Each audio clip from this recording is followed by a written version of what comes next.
Thank you, Ellen, and happy National Teach Ag Day, everyone. I want to give a shout out right now to all of the NAA members that are at home doing what they do best, teaching agriculture. So happy National Teach Ag Day to you.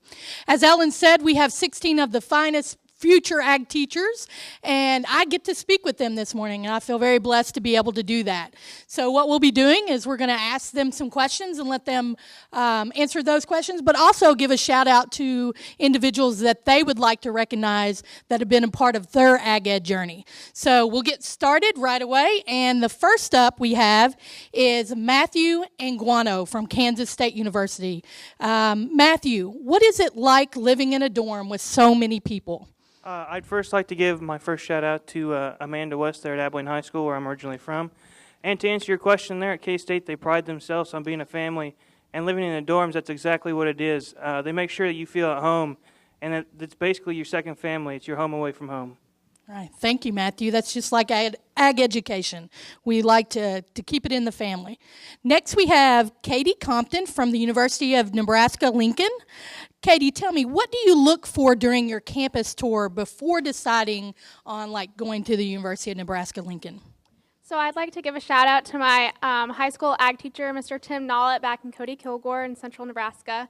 And one thing that I looked for on my tour for college was I wanted to make sure that I felt comfortable, and because that's going to be your home away from home. So I wanted to, instead of focusing on materialistic kind of things, like does the rec center have a pool or not, I focused more on the connections I was making with the people that I met there, and I asked the students things like what's dorm life like, and the more social aspect. Awesome. Super good advice. Next, we have Ellie Daney from Virginia Tech.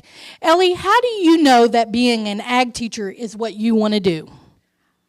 First, I'd like to give a shout out to all of the ag education professors at Virginia Tech, because they are the ones who truly inspire me, and they all inspire me in different ways. But to answer your question, I knew I wanted to teach ag after taking ag education programs with Donna Westphal Rudd, because I got to do in-school observations, and it was a really great opportunity, and it really told me that I wanted to be an ag teacher in the future. And that's what I strive to be, is like those who I got to observe during that class. Awesome. All right. All right, next we have Kaitlyn Gitchell from the University of Tennessee Martin. Kaitlyn, tell me, when is the best time to apply for scholarships? Well, first I'd like to give a shout out to my college advisor, Dr. Will Bird, and my high school ag teacher, Mr. Jeremy Fair. And to answer your question, the most important thing to remember when filling out scholarships is to not wait to the last minute. The general deadline is between October and February, but if you have any further questions, you can contact your college and they can give you any further details that you need. Thanks, Kaitlyn. That's great. No procrastination, guys. That's what she's saying. All right, next up we have Taylor Cooper from the University of Nebraska-Lincoln. Tell me, Taylor, do you need a 4-year degree to teach agriculture? All right, first a shout out to my mom and dad. My dad is my ag teacher, and my mom is pretty much his right-hand woman for all things that come with that. And to answer your question, if you want to teach in a high school, a 4-year degree or a bachelor's degree equivalent is what is required to teach.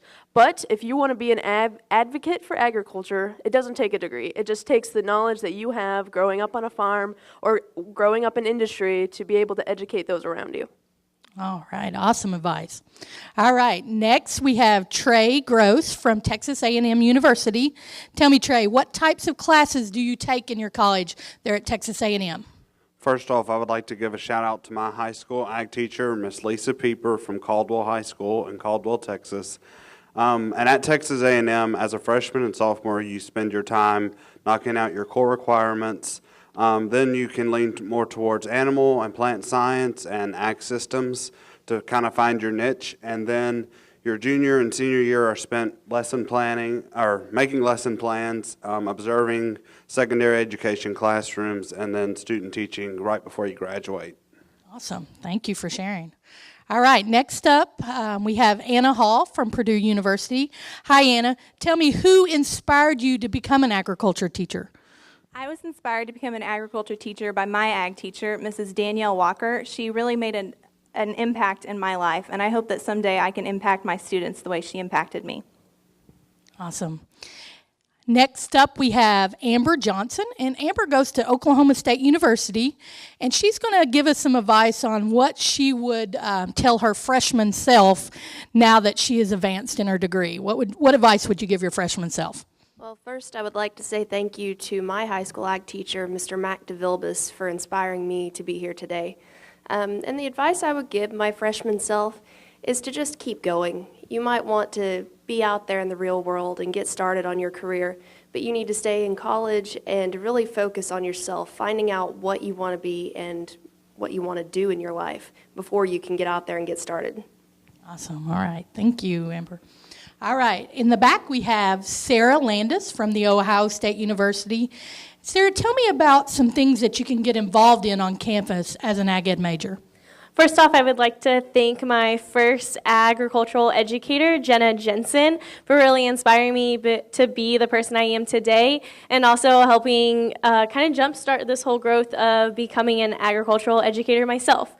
So I'm involved with two major organizations at Ohio State University, one being Sigma Alpha, which is a professional agricultural sorority, as well as the Agricultural Education Society, where in both organizations I serve as a committee chair. I think it's very important that you get heavily involved in just a few organizations instead of spreading yourself out way too thin in a lot of different things.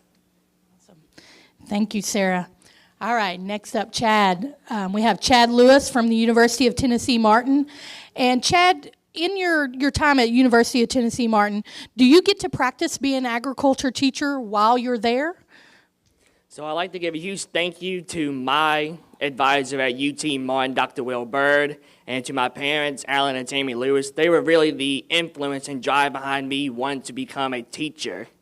But as far as experience you get before you go into the classroom, that is an absolute yes. You get to do student observations at any college that you go to where you observe a teacher while they're working in their own classroom. And then later on, when you're about to finish out your senior year, you get to do student teaching, which is where you actually get to be a teacher in a classroom at a high school, where the high school teacher there helps you out and encourages you and mentors you along the way until you graduate. Awesome. Thank you. All right. Next up, we have Chelsea Snyder from the University of California, Davis. Tell me, Chelsea, if you don't have an agriculture background, can you still be an ag teacher?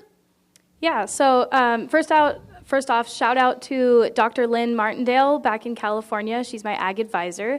And also Amber Charter, who I'm student teaching with right now. To answer the question, I never had any ag experience, and once I got to college, I found out about the 3-ring model of ag education, and I realized how amazing it is.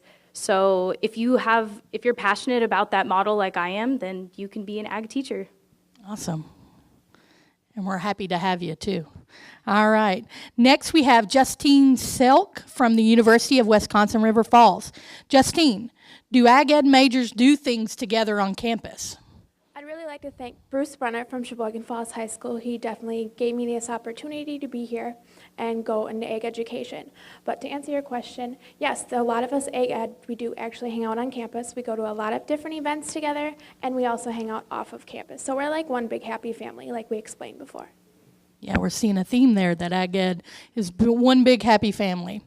Next, we have Hailey Sherman from the Ohio State University. Tell me, Hailey, what resources do you use to help you design and prepare lessons? Okay, so first I want to give a shout out back to Northwest Ohio to my home ag teacher, Mrs. Shaylee Logan. But to answer your question, I believe that as ag teachers, we need to collaborate with each other. So I used a variety of online resources specifically for agricultural educators, including the NAAE website. Thank you for getting on there. That's right. All right. Next, we have India Titus from West Virginia University. India, tell me, where have you traveled to by being an agriculture education major?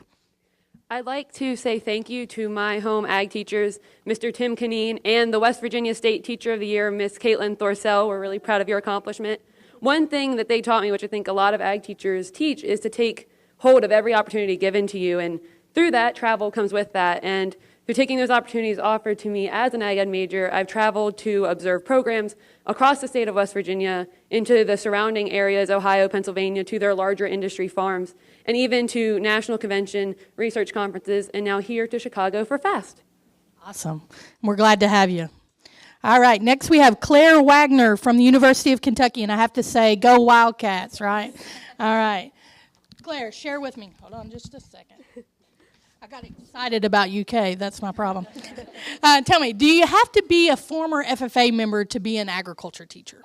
Okay, I need to thank my home high school, Marshall County High School in Western Kentucky, and my ag advisors, Mr. Alan Smith and Mr. Doug Lyles. I wouldn't be here without you, so thank you much.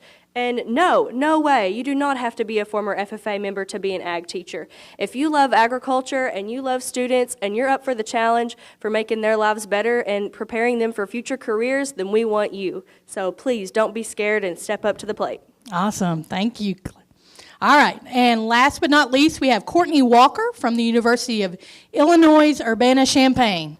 Welcome, Courtney. Tell me, what advice do you have to someone considering agriculture education? I would tell them the same thing that my advisor and friend, Dr. Erica Tiemann, told me. Do it. Go for it. If you love helping people, if you feel like you're succeeding when you help other people succeed, agricultural education is for you. And just like my advisor and mentor, Dr. Cordy, told me, teaching ag is not a profession, it's a calling. And all of us here feel called to do it. And if you feel called, it's a wonderful path to pursue. Awesome. Well, thank you guys today for sharing with everyone out there about teaching agriculture. As you can see, the future is very bright with these individuals up to be the next future ag teachers. I would also welcome you to be a part of the National Association of Agriculture Educators once you get into your classroom, because we have lots to offer for teachers and for your profession. So thank you guys today, and that is a wrap for our pre-service. Thank you.